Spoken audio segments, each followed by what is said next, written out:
बिस्मिल्लाहिर्रहमानिर्रहीम। अस्सलाम वालेकुम स्टूडेंट्स। बेटा अगर आप लोगों को आवाज़ आ रही है तो हैंड रेज कर दें।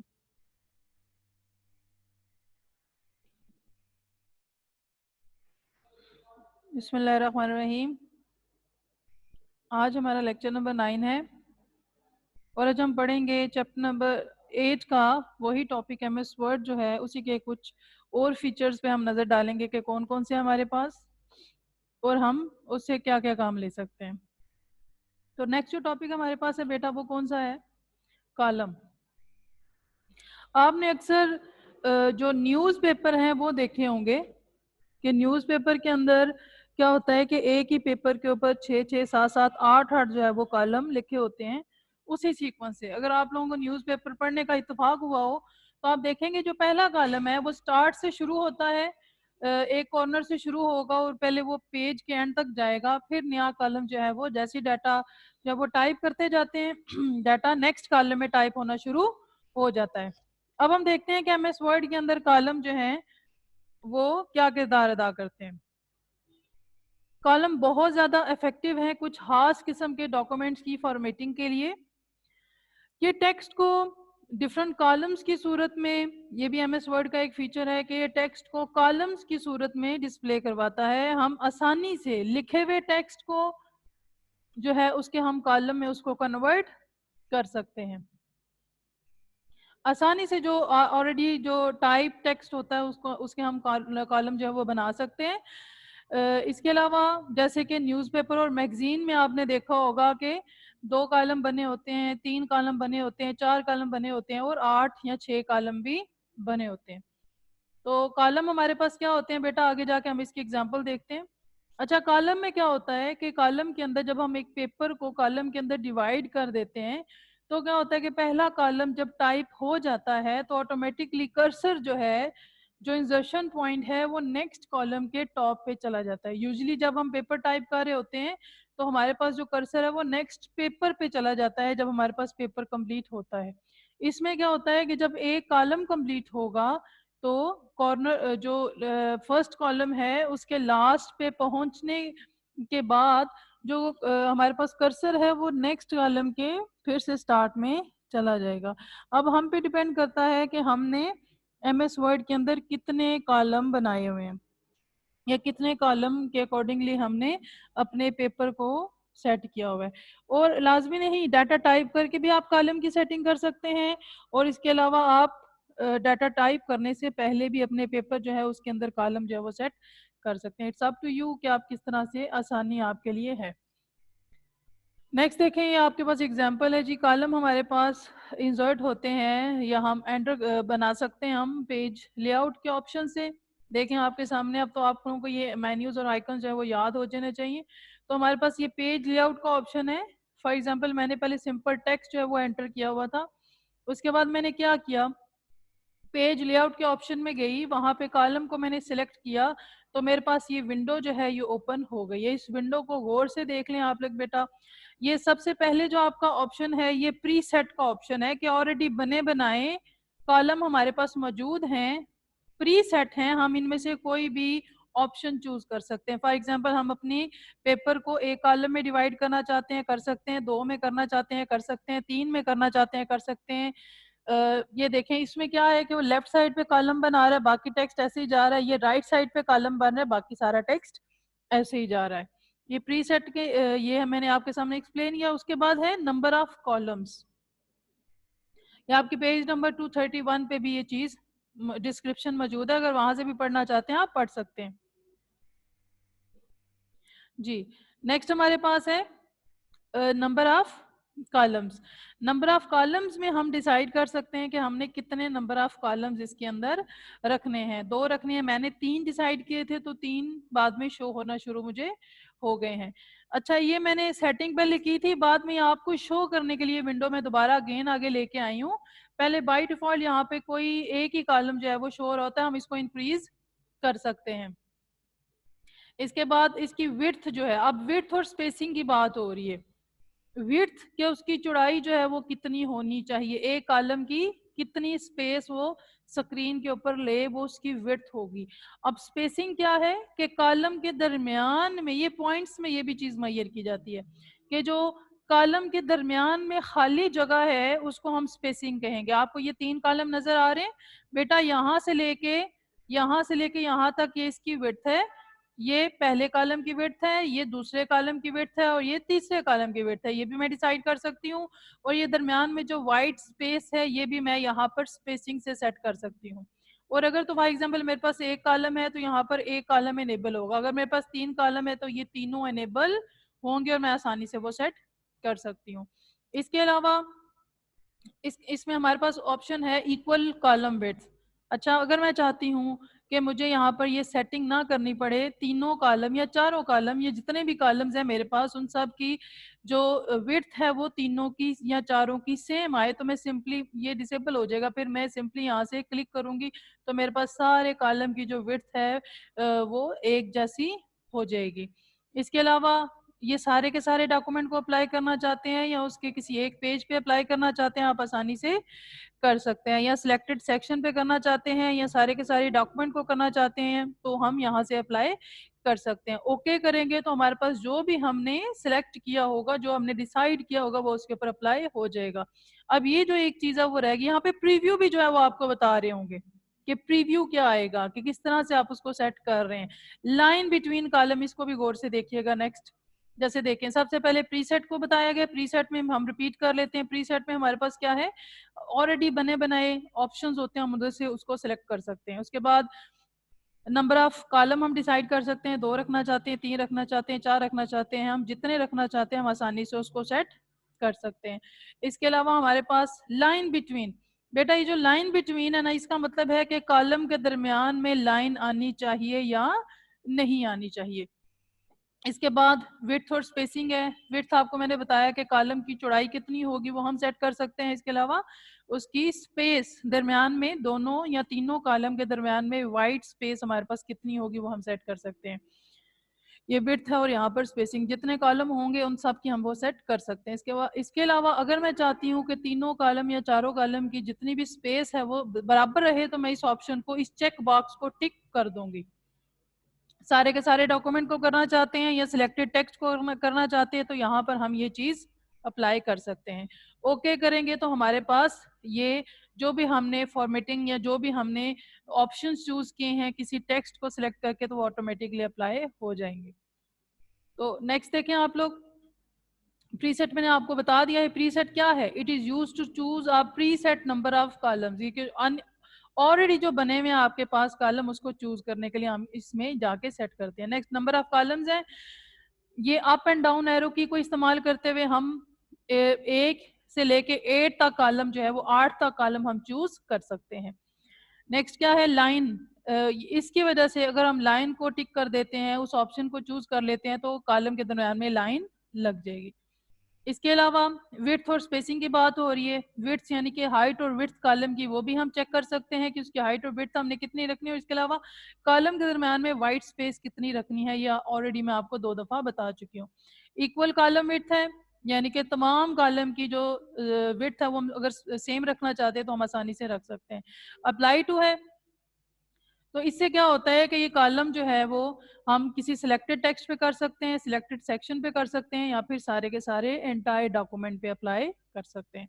तो बेटा कॉलम की यहाँ तक समझ आ गई है आपको। जैसे देखें यहाँ पर मैंने क्या किया हुआ है कि 2 कॉलम लिए हुए हैं बेटा, देखें 2 कॉलम लिए हैं मैंने, यहाँ पर नंबर ऑफ कॉलम्स 2 रखे हैं मैंने। गौर से इस तस्वीर को देखें, लाइन बिटवीन मैंने सेट की है इसके, तो आपको ये यहाँ पे लाइन जो है वो नजर आ रही है। इसके अलावा मैंने कॉलम की जो विड्थ है वो 2.6 सेट की है, किसकी, फर्स्ट कॉलम की। आपको नजर आ रहा होगा कि पहले कॉलम की विड्थ जो है वो ज्यादा है, दूसरे कॉलम की विड्थ जो है ये कम है, क्योंकि पहले की 2.6 है, 2.6 2 से ज्यादा होता है, तो 2 दूसरे कॉलम की विड्थ हमारे पास कम है। आप देखें दरमियान में स्पेस मैंने बहुत ज्यादा रखी है, सो दैट्स वाई यहाँ पे आपको स्पेस जो है वो नजर आ रही है। तो बेटा यहाँ तक समझ आ गया। मैंने होल डॉक्यूमेंट पे किया था, अगर मैं इक्वल विड्थ करती तो फिर ये मेरे पास दोनों बराबर हो जाने थे, दोनों कॉलम की 2 हो जानी थी या 2.6 हो जानी थी। और होल डॉक्यूमेंट पे मैंने किया तो एक ही पेज था मेरे पास, उस सब पे ये कॉलम पे परफॉर्म ओके मैंने किया, तो मेरे पास ये जो रिजल्ट जो आपको सामने नजर आ रहा है ये मुझे नजर आया था।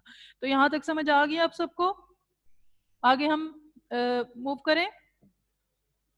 ओके, नेक्स्ट हमारे पास है बेटा टेबल। अच्छा, टेबल की हमें ज़रूरत क्यों महसूस होती है? टेबल एक बहुत ही इम्पोर्टेंट पॉइंट है, ये एक इम्पोर्टेंट फीचर है एमएस वर्ड का। टेबल में हमारे पास रो और कॉलम होते हैं।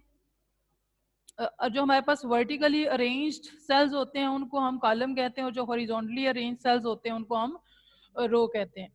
जो हमारे पास सेल है ये किस तरह से बनता है? जब इंटरसेक्ट होता है, इंटरसेक्शन होता है रो और कॉलम का, तो हमारे पास बनता है एक सेल। ये तो बहुत ही आसान डेफिनेशन है कि जी टेबल के अंदर क्या है? रो और कॉलम है।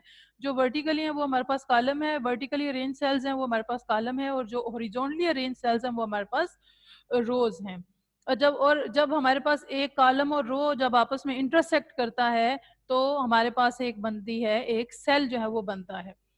अच्छा, जो सेल है उसके अंदर कोई स्पेसिफिक इंफॉर्मेशन, कोई डाटा, कोई इंफॉर्मेशन, कोई टेक्स्ट, कोई नंबर हम उसमें ऐड कर सकते हैं। इवन हम अगर तस्वीर भी लगाना चाहें, फॉर एग्जांपल अगर हम तस्वीर इंसर्ट करते हैं तो फॉर एग्जांपल ये यूजुअली वैसे तो टेक्स्ट बॉक्स भी हमारे पास आजकल शेप्स भी आ गई हैं, उसमें हम इंसर्ट कर सकते हैं इमेजेस वगैरह। बेटा हमारे पास ये जो टेबल है, जब 2003 हमारे पास माइक्रोसॉफ्ट वर्ड था तो तस्वीर जब लगाई जाती थी तो वो या तो फिर दरमियान में आ गई है बिल्कुल, या फिर बिल्कुल अगर हम साइड पे करते हैं तो इंडेंट की वजह से या मार्जिन की वजह से तस्वीर सेट नहीं होती थी सीवी बनाते हुए।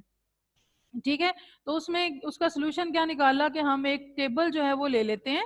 टेबल का एक ही सेल होगा, एक ही रो होगी, एक ही कॉलम होगा, यानी कि एक सेल होगा, उसके अंदर तस्वीर लगा के हम जो टेबल है उसको एक साइड पे लगा देते हैं, और इसके जो बॉर्डर है उसको हम डिसेबल कर देते हैं, यानी कि हमें वो नजर नहीं आएंगे। तो आसानी से हम एक तस्वीर जो है वो आसानी से सेट कर सकते हैं। इसी तरह से तस्वीर हो जाए, टेक्स्ट हो जाए हमारे पास, इसके अलावा हमारे पास टेक्स्ट में नंबर्स हों, हमारे पास टेक्स्ट हो, अल्फाबेट्स हो, हम आसानी से टेबल के अंदर एंटर कर सकते हैं। और कुछ जो हमारे पास टेबल्स हैं वो उसमें हम कैलकुलेशन भी एमएस वर्ड के अंदर अब ये पॉसिबल है कि हम कैलकुलेशन भी कर सकते हैं। उसमें हमारे पास जो रोज होते हैं और कॉलम होते हैं उसको इसी तरह से डील किया जाता है जिस तरह से माइक्रोसॉफ्ट एक्सेल के अंदर डील किया जाता है रोज और कॉलम्स को। टेबल जो है वो टेक्स्ट और ग्राफिक, जैसे कि मैंने आपको बताया, हम अगर हम अपनी मर्जी से टेक्स्ट और ग्राफिक्स को अरेंज करना चाहें तो हम टेबल को इस्तेमाल कर सकते हैं। आगे देखें, एक एग्जांपल है। जैसे ये मेरे पास डॉक्यूमेंट था, डॉक्यूमेंट के अंदर टेबल मैंने इंसर्ट किया। टेबल इंसर्ट करने के मेरे पास दो तरीके हैं। एक तो ये तरीका है कि मेरे पास ये इंसर्ट के ऑप्शन में ऑलरेडी मेरे पास मेन्यू नजर आ रहा है, वहां पर मैं टेबल को क्लिक करूंगी तो ये मेरे पास ग्रिड जो है वो नजर आ रहा है। जितने ग्रिड को मैं, जितने रो और कॉलम को सिलेक्ट करूंगी ऑटोमेटिकली यहाँ पर ड्रा होता जाएगा मेरे पास। एक तो ये तरीका है। दूसरा दूसरा तरीका, आप गौर से देखें इसको, गौर से तस्वीर को देख लें आप लोग। बेटा देखने से भी ऐसा नहीं कि आपने लेक्चर लगाया हुआ और साइड पर रखा हुआ है उससे भी आपको समझ नहीं आती। आप गौर से देखें कि टीचर आपको क्या पढ़ा रहे हैं। तो देखें, मैंने इंसर्ट के ऑप्शन में जाकर वहां पर टेबल को सिलेक्ट किया और ऑटोमेटिकली यहाँ पर मेरे पास ड्रा होना शुरू हो जाते हैं। तो यहाँ पर मैंने 4 कॉलम लिए हैं और यहाँ पर, सॉरी, हाँ जी 4 कॉलम लिए हैं और मेरे पास यहाँ पर 2 रोज हैं। ओके, यहाँ पर प्रॉपर शो नहीं हो रहा।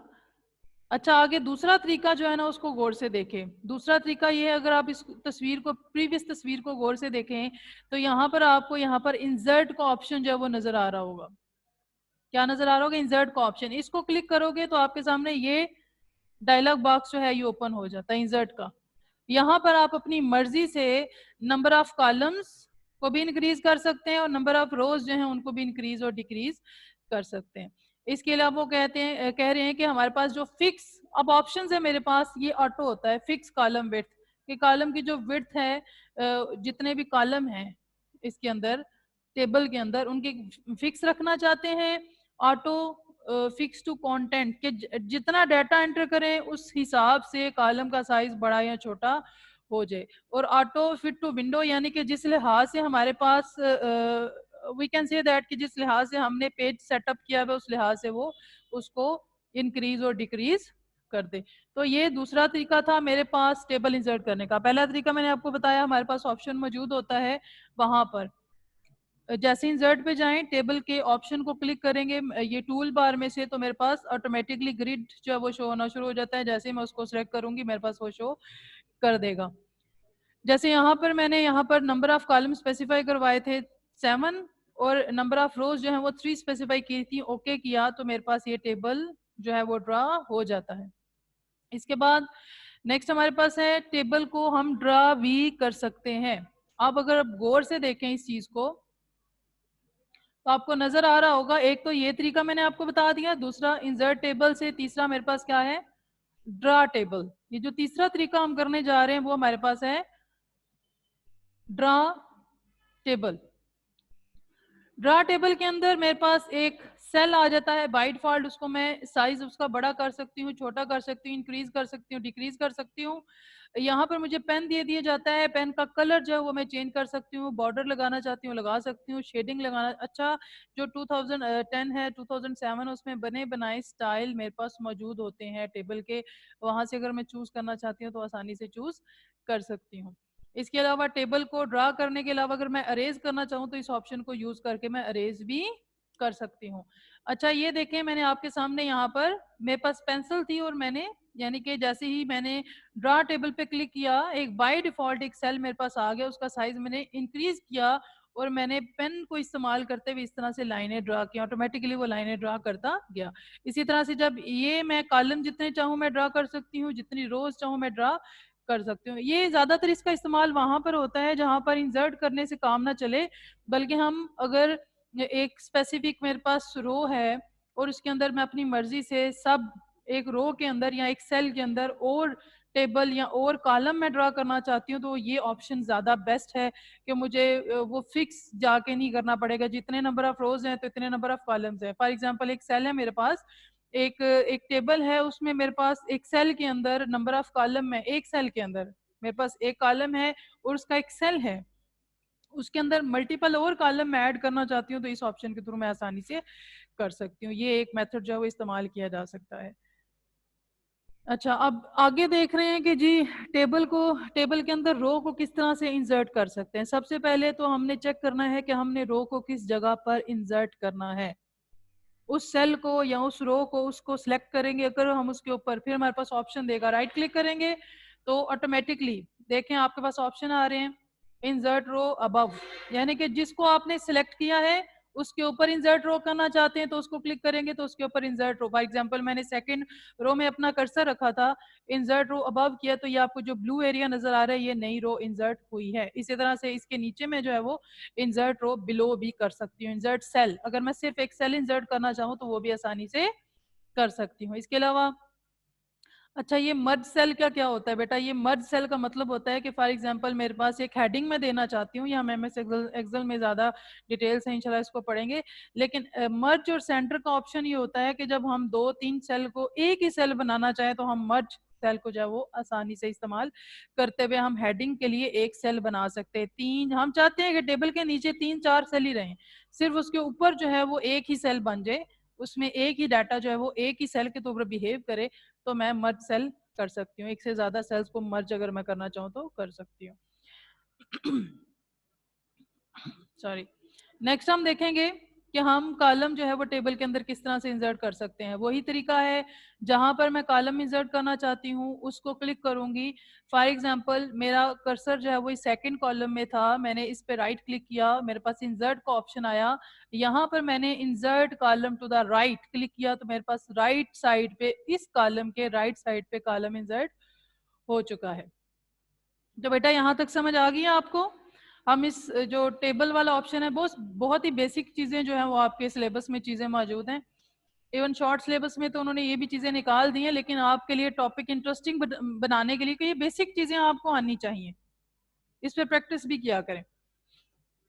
नेक्स्ट जी हमारे पास है कि हम टेबल को हम मूव कर सकते हैं या उसको रीसाइज कर सकते हैं। जी बेटा हम कर सकते हैं। अगर हम टेबल को हम चाहते हैं कि एक जगह से उठा के दूसरी जगह ले जाएं तो हमारे पास ऑप्शन होता है, उसके लेफ्ट साइड पे कॉर्नर पे ये ऑप्शन होता है, इसको हम इसको जैसे ही हम टच करते हैं या अगर हम इसको सेलेक्ट करते हैं तो हमारे पास एक तो सारे का सारा टेबल सेलेक्ट हो जाता है। इसके अलावा हम इसको पकड़ के तो हम आसानी से एक जगह से दूसरी जगह अपने टेबल को मूव कर सकते हैं। इसके अलावा अगर हम टेबल को हम चाहते हैं कि सारे के सारे ऑन द होल पूरे का पूरा टेबल जो है वो रीसाइज हो, तो वो क्या तरीका है, ये कॉर्नर पे आपको एक डायमंड साइन नजर आ रहा होगा, गौर से देखें, ये आपको एरो से ये डायमंड साइन नजर आ रहा होता है, ये राइट बॉटम साइड पे, यहाँ से अगर हम पकड़ेंगे, इसको खींचेंगे, कॉर्नर से पकड़ के इसको ड्रैग करेंगे तो साइज छोटा भी हो सकता है और इसका साइज बड़ा भी हो सकता है। तो बेटा यहाँ तक समझ आ गया आप लोगों को?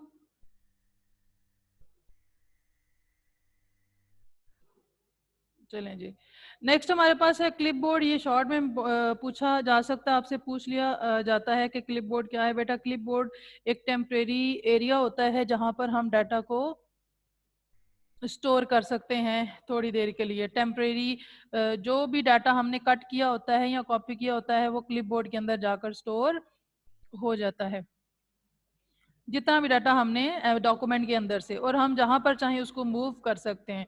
टेक्स्ट को मूव किया जा सकता है डॉक्यूमेंट की एक लोकेशन से दूसरी लोकेशन पे। अच्छा, जब हम कट का ऑप्शन यूज करते हैं तो टेक्स्ट जो है ये आगे जाके मैं आपको बताती हूँ कि मैंने आपको शो भी करवाऊंगी कि कहाँ से हम क्लिपबोर्ड को ओपन कर सकते हैं। जैसे ही हम कट करते हैं, सम टाइम हमारे सामने शो हो रहा होता है क्लिपबोर्ड, सम टाइम वो हाइड होता है, हम उसको शो कर सकते हैं। जैसे ही हमारे पास कट का ऑप्शन हम कंट्रोल प्लस एक्स करते हैं हम, तो हमारे पास जितना भी कट किया हुआ टेक्स्ट होता है वो क्लिपबोर्ड के अंदर जाकर टेम्परेरी स्टोर हो जाता है। वहां से हम उसको डिलीट भी कर सकते हैं और दूसरी जगह पे पेस्ट भी कर सकते हैं। क्या होगा, कट होने की सूरत में जो टेक्स्ट है वो अपनी ओरिजिनल लोकेशन से अरेज हो जाता है, सॉरी अरेज हो जाएगा। जबकि कॉपी की सूरत में, और जब हम उसको पेस्ट करेंगे तो वो क्लिप बोर्ड से दूसरी लोकेशन पे जाके जहां पर हमने कर्सर रखा होगा वहां पर उसको प्लेस हो जाएगा, वहां पर वो पेस्ट हो जाएगा। इसके अलावा इसी तरह से ये कॉपी के ऑप्शन में भी होता है, लेकिन फर्क सिर्फ इतना है कि उसमें टेक्स्ट ओरिजिनल लोकेशन से अरेज नहीं होता, उसकी एक कॉपी ओरिजिनल लोकेशन पे भी रहती है और दूसरी लोकेशन पे हम उसको पेस्ट भी कर सकते हैं। आगे देखिएगा, ये आपके सामने स्क्रीन आ रही है, हम कहाँ से टेक्स्ट को कॉपी कर सकते हैं। गौर से देखें, ये हमारे पास होम के ऑप्शन में आपको नजर आ रहा होता है, ये छोटा सा यहाँ पर ये एरो सा है, इसको क्लिक करेंगे तो मुझे ये क्लिप बोर्ड जो है वो शो होना शुरू हो जाएगा। अच्छा, अगर मैं चाहूँ तो इसको यहाँ से क्लोज भी कर सकती हूँ, इसको रिसाइज भी कर सकती हूँ। जैसे देखें, मैंने यहाँ पर जैसे ही ऑन द इंसर्ट टैब पहला मैंने पैराग्राफ कॉपी किया था तो ये मेरे पास यहाँ पर आकर स्टोर हो गया है। ठीक है, नेक्स्ट देखिएगा, जब मैंने यहाँ पर कर्सर रखा और वहां पर जाके मैंने चूज किया, जैसे देखें आपको नजर आ रहा होगा प्रीवियस में ये ऑप्शन है, यहां से मैं इसको डिलीट भी कर सकती हूँ, पेस्ट भी कर सकती हूँ। मैंने क्या किया कि यहाँ पर कर्सर रखा और मैंने वहां से पेस्ट सिलेक्ट किया तो मेरे पास ये यहाँ पर आकर पेस्ट हो जाएगा, ओरिजिनल जगह पे भी रहेगा क्योंकि मैंने कॉपी किया तो यहाँ पर आके मेरे पास पेस्ट हो गया है। इसके साथ आपको नजर आ रहा होगा कि मैंने प्रिंट स्क्रीन लिए थे आपके लेक्चर तैयार करने के लिए, साथ साथ मैं प्रिंट स्क्रीन ले रही थी आपको समझाने के लिए कि आपको मैं यहाँ पे बता सकूं। तो देखें, जैसे ही मैंने प्रिंट स्क्रीन लिया तो वो ऑटोमेटिकली यहाँ पर उसने कॉपी उसको कर दिया।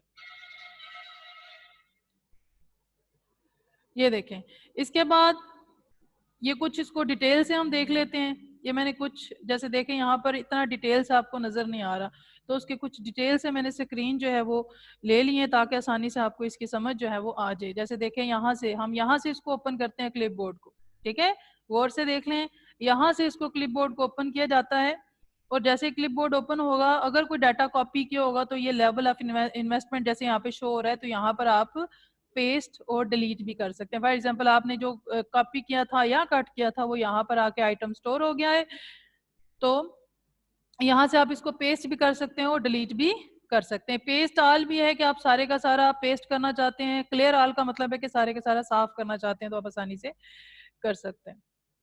इसके अलावा डिलीट का ऑप्शन भी है, आपने जो कुछ कॉपी किया होता है उसको डिलीट भी कर सकते हैं, इट्स अप टू यू, अगर आप उसको करना चाहते हैं तो कर सकते हैं। इसके अलावा यहाँ पर ये जो आपको एरो नजर आ रहा है, जैसे आप इसको क्लिक करेंगे तो तीन ऑप्शन आपके पास नजर आएंगे, मूव का, साइज का और क्लोज का। क्लोज से क्या होगा, आप यहाँ से क्रॉस करके भी इसको क्लोज कर सकते हैं, साइज यानी कि इसका साइज छोटा बड़ा कर सकते हैं, मूव यानी कि आपको स्क्रीन के चारों साइडों पे जहां पे आप इसको लेके जाना चाहते हैं तो लेकर जा सकते हैं। ये इसके कुछ ऑप्शंस हैं कि आप स्टेटस बार पे इसका जो है वो शो करना चाहते हैं या नहीं करना चाहते, लेकिन ये है कि इन चीज़ों को आप फोकस करें क्योंकि सम टाइम इस तरह होता है कि हमारे पास डाटा जो है वो हमने कॉपी किया है लेकिन हमें नज़र नहीं आ रहा होता, या फिर डाटा एक्सीडेंटली कंट्रोल प्लस जी से समटाइम इस तरह होता है कि हम एक दिन का डाटा कॉपी करके, हम प्रोजेक्ट पिक्सी पे काम कर रहे हैं तो डाटा कॉपी करके हमने छोड़ दिया, नेक्स्ट डे हमारे पास फाइल ओपन नहीं हो रही, और लकली अगर क्लिपबोर्ड में वो मौजूद है तो हमें वहां से वो हम पेस्ट कर सकते हैं। इवन इसके साथ टाइम जो है ये भी शो हमें हो रहा होता है। तो बेटा क्लिपबोर्ड की समझ आ गई आप लोगों को? ओके जी। नेक्स्ट हमारे पास है टेक्स्ट बॉक्स। टेक्स्ट बॉक्स बेटा ये रेक्टेंगल बॉक्स होता है जो टेक्स्ट या इमेज एंटर करने के लिए इस्तेमाल किया जाता है। इसको पेज के किसी साइड पे भी हम इजीली मूव कर सकते हैं। इसके ऊपर जो पैराग्राफ और मार्जिन के ऊपर जो कॉन्स्ट्रेंट लगते हैं जी, मार्जिन से आगे डाटा नहीं जा सकता, पैराग्राफ की हद जितनी बन गई है उतनी रख दी है हमने, इससे ये फ्री होता है। कॉन्स्ट्रेंट्स कहते हैं रूल्स एंड रेगुलेशन जो हम अप्लाई करते हैं पैराग्राफ के लिए, जी इतना मार्जिन इसका होना चाहिए, इतना इंडेंटेशन इसकी इतनी होनी चाहिए, ये टेक्स्ट बॉक्स पे अप्लाई नहीं होता। MS वर्ड के अंदर ये चीज फैसिलिटी मौजूद है कि हम टेक्स्ट को प्लेस करके इसके अंदर आसानी से, क्योंकि फ्लेक्सिबल है और इसको आसानी से इजीली इस्तेमाल करते हुए हम टेक्स्ट को रीसाइज भी कर सकते हैं। नेक्स्ट, यूजर जो है इसके ऊपर बॉर्डर और शेडिंग भी अप्लाई कर सकता है। ओरिएंटेशन भी हम अप्लाई कर सकते हैं, लाइक हम उसको पोर्ट्रेट रखना चाहते हैं, लैंडस्केप रखना चाहते हैं, हम रोटेट करना चाहते हैं टेक्स्ट को। फॉर एग्जाम्पल अगर डॉक्यूमेंट के ऊपर डाटा टाइप किया हुआ है, हम थोड़ा सा टेढ़ा मेढ़ा करके टाइप करना चाहते हैं, हम चाहते हैं कि डायगनली जो है वो डाटा डिस्प्ले हो। वैसे तो टेबल के अंदर जो डॉक्यूमेंट के ऊपर डाटा है वो हमें सारे का सारा फिर करना पड़ेगा, तो हम ऐसा करते हैं कि हम थोड़ा सी इंफॉर्मेशन है, किसी चीज को एनलिस्ट करना है, तो मैं टेक्स्ट बॉक्स के ऊपर लिखकर, फॉर एग्जांपल आपने अक्सर देखा होगा कि मैं लेबलिंग करती हूँ, जैसे कल के लेक्चर में मैंने लेबलिंग की थी, कुछ इमेजेस को लेबलिंग की है, तो बेटा वो टेक्स्ट बॉक्स ही होते हैं, या वो हमारे पास रेक्टेंगल्स वो हमारे पास होती हैं, शेप्स होती हैं जिसके अंदर हम डाटा टाइप करके अपनी मर्जी से उसको ओरिएंटेशन उसकी सेट कर सकते हैं, हम उसकी शेप जो है वो चेंज कर सकते हैं। फॉर एग्जाम्पल ये देखें हमारे पास है, जब हम ये भी इंसर्ट के ऑप्शन से आएगा, इंसर्ट को क्लिक करेंगे तो यहाँ पे टेक्स्ट बॉक्स, ये कुछ बने बनाए मेरे पास टेक्स्ट बॉक्स है, यहाँ से मैं टेक्स्ट बॉक्स को ड्रा भी कर सकती हूँ। तो देखें फॉर एग्जाम्पल मैंने चूज किया, यहाँ पर मैंने उसको प्रीवियसली ये वाला डिजाइन चूज किया था, तो मेरे पास ये टेक्स्ट बॉक्स जो है ये ड्रा हो गया है। आपको देखेंगे कि जैसे ही आप कोई ऑब्जेक्ट सिलेक्ट करते हैं, पहले इसकी जो ये हमारे पास बटन्स हैं ये डिफरेंट हैं, लेकिन जैसे ही मैंने इसको क्लिक किया तो मेरे पास ये different formatting tool bar automatically open हो जाती है जब हम कोई इमेज ड्रॉ करते हैं, जब हम कोई शेप इंसर्ट करते हैं, चाहे हमको टेक्स्ट बॉक्स, तो ये फॉर्मेटिंग टूल बार अपने आप हमारे पास जो है ये डिस्प्ले होना शुरू हो जाती है। यहाँ से मैं इसकी आउटलाइन जो है ये सेट कर सकती हूँ। देखें यहाँ से एक तो इसकी शेप में चेंज कर सकती हूँ आसानी से, इसका स्टाइल जो है वो चेंज कर सकती हूँ, इसका फिल कलर, फिल इसके अंदर कलर कौन सा होना चाहिए, इसकी आउटलाइन जो है वो शेप किस तरह की होनी चाहिए, इसके अलावा इसको इफेक्ट्स पे अप्लाई कर सकती हूँ। इसके अलावा जो वर्ड आर्ट स्टाइल है इसके अंदर जो लिखा हुआ है, टेक्स्ट का जो कलर है वो क्या होना चाहिए, टेक्स्ट के अंदर आगे पीछे आउटलाइन होनी चाहिए या नहीं होनी चाहिए, वो सेट कर सकती हूँ। टेक्स्ट के ऊपर इफेक्ट अगर मैं लगाना चाहती हूँ मैं आसानी से लगा सकती हूँ। टेक्स्ट की डायरेक्शन है, मैं इसको हॉरिजॉन्टली रखना चाहती हूँ, वर्टिकल रखना चाहती हूँ, या मैं टेक्स्ट को अलाइन करना चाहती हूँ। इसके अलावा नेक्स्ट मेरे पास है, ये थोड़े से ज्यादा डिटेल है। अच्छा ये ना ब्रिंग फॉरवर्ड और सेंड बैकवर्ड, इसका मतलब ये होता है कि फॉर एग्जांपल ये जो टेक्स्ट लिखा हुआ है ना, ये इसके पीछे आपको नजर आ रहा होगा, ये एक शेप की सूरत बन गया ना, अब ये जो टेक्स्ट बॉक्स है ये एक शेप की सूरत में है, तो ये जितना टेक्स्ट है ये इसके दरमियान में इंसर्ट हुआ है, ये टेक्स्ट साइडों पे है और ये सेंटर में है। अगर मैं इसको ब्रिंग टू बैकवर्ड करूंगी तो ये टेक्स्ट सारा अपने आप सीधा हो जाएगा, इसके सामने आना शुरू हो जाएगा, और अगर इसमें इसे ब्रिंग टू फॉरवर्ड करूंगी तो टेक्स्ट इसके पीछे शो होना शुरू हो जाएगा। इसी तरह से ये इसका साइज मैं सेट कर सकती हूँ, वर्टिकली क्या रखना चाहती हूँ, हॉरिजॉन्टली क्या रखना चाहती हूँ, मैं आसानी से सेट कर सकती हूँ। बेटा ये चीजें ज्यादा आएंगी, जब तक आप खुद इसको प्रैक्टिकली नहीं करेंगे आप इसको नहीं समझ सकते, तो इस पे प्रैक्टिस आप लोगों ने जरूर करनी है। जैसे आप लोगों को ये मिलेंगे व्हाट्सएप में, इनका लिंक जो है ये आपको मिलेगा। नेक्स्ट जो है ये ग्राफिक्स है। अब टाइम बेटा हमारे पास कम रह गया है, इंशाल्लाह इसी लेक्चर को हम जो है वो मंडे को स्टार्ट करेंगे आगे। अगर आप लोगों की कोई क्वेरी हो तो आप मुझसे पूछ सकते हैं। लेक्चर मैं अभी यहाँ पर स्टॉप करने लगी हूँ और अभी ये स्क्रीन आपको नजर आ रही होगी। आप कोई भी क्वेरी करना चाहते हैं, कोई क्वेश्चन पूछना चाहते हैं, मुझसे पूछ सकते हैं। अपना बहुत सारा ख्याल रखिएगा। अस्सलाम वालेकुम वरहमतुल्लाहि वबरकातुहू।